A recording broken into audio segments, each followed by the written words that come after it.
Hi, I'm going to show you how to install a sticker. So you put the masking tape on the side here and another one on the other side. Now you can measure if the height is good.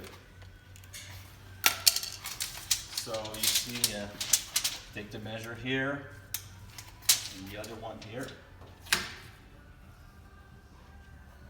And after that, what you're going to do is you're going to peel off one side here. Keep that one and just peel off. You can cut the backing and just fit the tape here. And now you take the special tool to install. It's bubble free, so you need to clean the car before. Just make sure it's clean. If you do it inside a garage, it's better. And you peel the other side.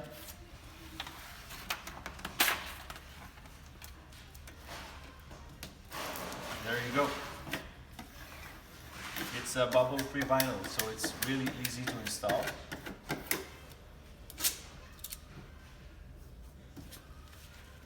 There you go. Puis